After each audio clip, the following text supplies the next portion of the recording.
Sa nakararami, ito ay ang nakakatakot na bersikulo para sa kanila. In Matthew chapter 7 verse 21, "Not everyone that saith unto me, Lord, Lord, shall enter into the kingdom of heaven." Nawawala ba o hindi ang kaligtasan? Sa side ng Panginoon, hindi nawawala ang kaligtasan. Ngunit wag din po natin kalimutan na binigyan tayo ng free will ng Panginoon. Depende kasi ang tanong kung nawawala ang kaligtasan. Gaya na lang po ng sinabi ng Panginoong Hesus. Pag sa Panginoon hindi mawawala ang kaligtasan, ibig ba sabihin dalawa kayong humahawak ng salvation? Ang Panginoon at ikaw ang humahawak ng iyong kaligtasan? Wala tayong mababasa ni isa sa Biblia na ang tao ay ang may hawak ng kanyang kaligtasan o kabahagi siya ng kaligtasan na ginawa ng Panginoong Hesukristo. Dito makikita natin sa kanyang comment, nag-quote siya ng Matthew chapter 24. Pero lagi ko pong sinasabi sa inyo, bago nyo tignan ang bersikulo, bago nyo i-conclude ang isang bersikulo, ay dapat nalalaman nyo muna ang context nito. Nag-pinpoint siya doon sa verse 13 na kung sino lang yung magi-endure hanggang dulo ay siya lamang yung maliligtas. Pero kung titignan natin ang context ng buong Matthew chapter 24, ay makikita natin dyan na yan ay patungkol sa second coming ng ating Panginoong Hesukristo. At maalala natin na mauuna munang mangyayari ang Great Tribulation bago dumating ang Panginoong Hesukristo. Kaya sinasabi dyan na kung sino lamang ang magi-endure hanggang dulo, ay siya lamang ang maliligtas. Dahil pagdating ng Great Tribulation, ang mga tao ay pipilitin na dapat sila ay may tatak ng 666 para man lang makabili o malayang makakilos pag sila ay naiwan dito sa mundo. Pero kung mababasa natin ang Book of Revelation, kung sino man ang magpatatak ng 666, ayan po ay hindi na maliligtas. Ibig sabihin, may halo ng endure ang salvation pagdating ng Great Tribulation. Dahil mauuna munang mangyari ang rapture. Ang mga tunay na mananampalataya ng Panginoong Hesukristo ay mawawala na dito sa mundo. At ang maiiwan ay yung mga hindi kumilala at tumanggap sa Panginoong Hesukristo. Kaya't sila yung makakaranas ng Great Tribulation. Kaya't pagdating sa mga bersikulo na ating tinitignan, ay dapat nalalaman natin ang konteksto nito. Kung saan ba ito patungkol, kung anong panahon ba ito mangyayari, dahil hindi po basta-basta ang Biblia pagdating sa mga ganyang bagay. The Bible reminds us also to work out our salvation. Bakit? Kasi maraming Christian nowadays, they are saying they are Christ followers or Christians pero namumuhay ng tamad ni hindi nasunod sa salita ng Lord.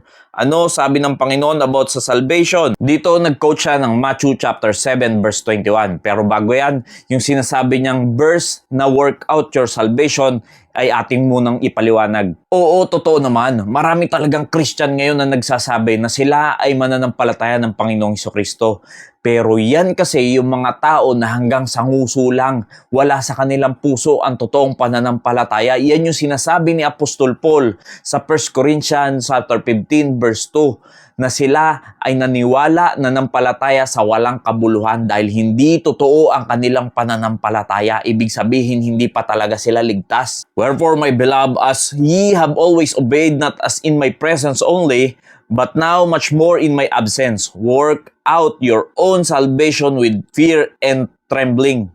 Napakalinaw po ng sinasabi ng Biblia na work out your own salvation. Hindi po nangangahulugan yan na pagtatrabahuhan mo pa lamang yung iyong kaligtasan. Ibig sabihin, ikaw ay ligtas na, kaya't ikaw ay magpagal sa gawain ng Panginoon. Hindi po yan nalalayo sa ganito. Lahat tayong mga tao ay merong muscle. Pero hindi yan magiging kasing hubog ng mga bodybuilder ang katawan kung hindi ka mag-workout. Magiging kagaya mo ang mga katawan ng mga bodybuilder na yan kung ikaw ay magpapagal para mag-workout at sikapin mo na mahulma ang iyong katawan na kagaya ng kanila. Ang ibig ko pong sabihin, lahat ng totoong may pananampalataya sa Panginoong Hesukristo ay saved na.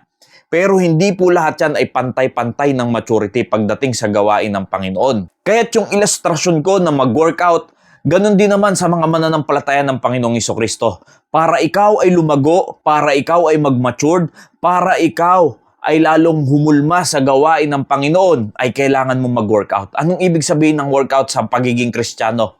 Yan ay ang pagtuwang sa gawain ng Panginoon pagdating sa mga ministry. Dahil ang ating mga muscle ay hindi yan uhubog ng maganda kung hindi mo yan i-workout. Ganon din naman na ikaw na mananampalataya ng Panginoong Hesukristo, kung ikaw ay walang ginagawa sa gawain ng Panginoon, hindi ka tumutuwang sa mga ministry, paano magmamatured ang iyong sarili?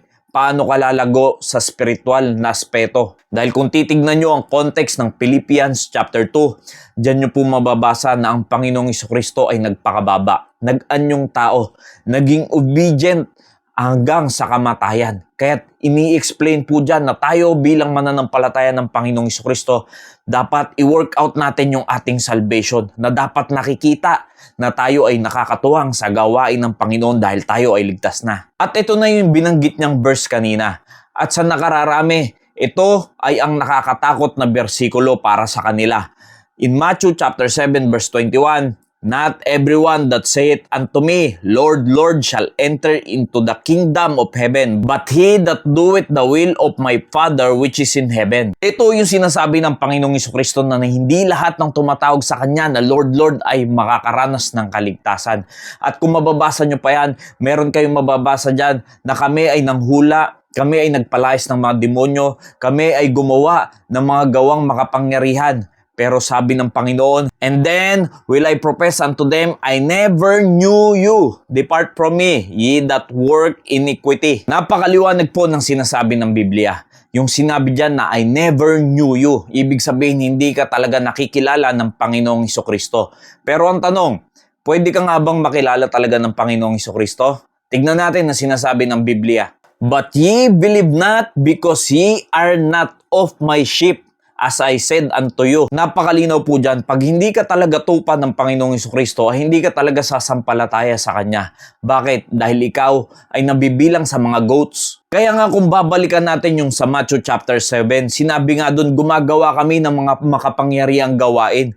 Pero bakit hindi sila nakikilala ng Panginoon? Ginagamit pa nila ang pangalan ng Panginoong Hesukristo para magpalayas ng mga demonyo. Pero hindi pa rin sila ligtas. Kaya dyan mas lalong pinatunayan ng Biblia na hindi sa mga gawang mabuti ikaw ay maliligtas. Dahil kahit anong gawa mo ng mabuti, kung hindi ka rin lamang nakikilala ng Panginoong Hesukristo, ay hindi ka rin naman talaga ligtas. "My sheep hear my voice, and I know them, and they follow me." Notice the word. Ang tupa ng Panginoong Hesukristo ay naririnig ang kanyang tinig. Ibig sabihin, kung meron kang tunay na pananampalataya sa Panginoong Hesukristo, ay ikaw ay makikinig sa kanyang mga salita. At anong sinabi ng Biblia? "And I know them." Ibig sabihin, nakikilala ng Panginoong Hesukristo ang tunay niyang mga tupa, ang tunay na mananampalataya niya. At ito ang tatandaan natin, ang tunay na mananampalataya ng Panginoong Hesukristo ay sumusunod sa Kanya. Napakalinaw po ng sinasabi ng Biblia, "And they follow me." Ibig sabihin, kung tunay kang may pananampalataya sa Kanya, bakit mo sasabihin na gagawa ka ng kung ano-anong mga bagay na hindi gusto ng Diyos? Ang sinasabi ng Biblia, tayo na may totoong pananampalataya ay gusto natin ng salita ng Diyos. At tayo ay susunod sa kalooban ng Diyos. Para mas mabilis nating maunawaan, kung titignan natin yung mga sikat na celebrity, mga famous na mga artista, malamang marami sa inyo ang nakakakilala sa kanila. Pero ang tanong, kilala ba nila kayo? Hindi nila kayo kilala. Bakit? Wala naman kayong relasyon sa kanila. Unless na may relasyon kayo sa kanila, ay makikilala nila kayo. Ganon din naman sa ating Diyos, mga kapatid, mga minamahal. Kung ikaw ay walang relasyon sa Diyos at hindi ka mananampalataya niyang tunay, ay hindi ka naman talaga kilala niya. Dahil makikilala lang tayo ng Diyos kung tayo ay meron ng tunay na pananampalataya sa Kanya. Dahil sabi ng Biblia, pag tayo ay tumanggap sa Panginoong Hesukristo, magiging anak na tayo ng Diyos. Ibig sabihin, may relasyon na. Ibig sabihin, kilala ka na ng Diyos. Now, mas ipapaliwanag natin yung sinasabi niya kanina. Kung sino ba talaga ang may hawak ng ating kaligtasan? Ang Diyos nga ba? O tayo? O tayo at ang Diyos ang may hawak ng salvation? "And I give unto them eternal life, and they shall never perish, neither shall any man pluck them out of my hand." Malinaw po dyan ang Panginoong Hesukristo ang nagsasalita. Yan po ay red text.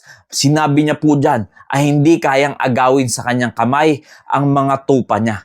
Ibig sabihin, ang may hawak ng kaligtasan ay hindi ikaw. At nilinaw na rin po ng Biblia dyan na hindi ka na mapeperish. Saan yan? Sa hell po ang tinutukoy dyan. Ibig sabihin naman ng eternal life, yan yung kaligtasan mo sa langit. Ibig sabihin, secure ka na dahil yan ay ang regalo ng Diyos sa'yo. My Father which gave them me is greater than all, and no man is able to pluck them out of my Father's hand. Ang Panginoong Jesucristo at ang God the Father ang may hawak ng iyong salvation. Kahit sino man ay hindi kayang maagaw ang kaligtasan na yan. Maging ikaw man sa sarili mo, hindi mo kayang gawin yan dahil no man, sino mang tao ay walang kayang makaagaw ng kaligtasan ng tao. Totoo naman, kung sasabihin mo na ikaw ang may hawak ng salvation mo dahil sa iyong good works, ay pwede mo talagang maiwala yan dahil hindi mo nga kayang gumawa ng sarili mong kaligtasan. Dahil ang tunay na gumawa ng kaligtasan ay ang Panginoong Jesucristo. Kaya't ang may hawak niyan ay ang Panginoong Jesucristo at ang God the Father. At ito pa, in whom ye also trusted after that ye heard the word of truth, the gospel of your salvation, in whom also after that ye believed, ye were sealed with the Holy Spirit of promise. Sa oras na ikaw ay nakarinig ng gospel at totoo mong sinampalatayanan ng Panginoong Jesucristo, that day, that moment, that hour, ikaw ay sealed na ng Holy Spirit. Silyado ka na ng Holy Spirit. Hawak ka pa ng Panginoong Jesucristo, hawak ka pa ng God the Father. Sino pang makakaagaw ng iyong salvation? Sasabihin mo sa iyong sarili, aagawin ng salvation, hindi mo kayang maiwala ang kaligtasan mo dahil hindi naman ikaw ang may hawak niyan. Ang tanong, hanggang kailan yan? Tignan natin ang sinasabi ng Biblia. Which is the earnest of our inheritance until the redemption of the purchased possession unto the praise of His glory. Sinabi po ng Biblia, yan ay mana mo na. Inheritance mo na yan. Hanggang sa pagkatubos, hanggang sa redemption. Ibig sabihin yan po ay eternal na mga kaibigan, mga kapatid. Kaya't nagiging nakakatakot lang naman na bersikulo yung Matthew chapter 7 verse 21 kung hindi ka talaga totoong tupa ng Panginoong Jesucristo dahil kung totoo kang tupa ng Panginoong Jesucristo ay nakikilala ka niya. At hawak ka ng Panginoon, hawak ka ng Diyos, hindi mawawala ang iyong kaligtasan. Mali lang kasi yung interpretasyon nyo na pagka-save ka na, hindi na mawawala, di pwede ka nang gumawa ng masama. Hindi naman kasi yan yung sinasabi ng Biblia. Kaya nga ang linaw-linaw na sinabi ng Panginoong Jesucristo. I know them and they follow me. Ibig sabihin, kung totoo kang mananampalataya ng Panginoong Jesucristo, ay susunod ka sa kalooban ng Diyos. At ayaw mo gumawa ng mga kasalanan. Dahil tatandaan po natin, dalawa lang yan. Kung ikaw ay tupa ng Panginoong Jesucristo o ikaw ay isang kambing. Dahil yan ay hihiwalay ng Diyos. When the Son of Man shall come in His glory, and all the holy angels with Him, then shall He sit upon the throne of His glory. And before Him shall be gathered all nations, and He shall separate them one from another, as a shepherd divided his sheep from the goats. Kaya't ngayon pa lang, saan ka ba talaga nabibilang? Kung ikaw ba ay tupa ng Panginoon o sa goats ka nabibilang dahil yan ay ihihiwalay ng Panginoon balang araw. Kaya tayo namang may mga tunay ng pananampalataya sa Panginoong Jesucristo ay hindi rin naman dapat nating abusuhin ang biyaya ng Diyos sa atin na para bang gagawin nyo ng lisensya ang kaligtasan na yan para gumawa ng masama dahil sasabihin mo sa iyong sarili ay ligtas ka na. Hindi po yan ang tinuturo ng Biblia. Mas ipapaliwanag natin yan sa mga susunod na video. Nawa naging pagpapala po ang mensaheng ito. Maraming salamat and God bless you all.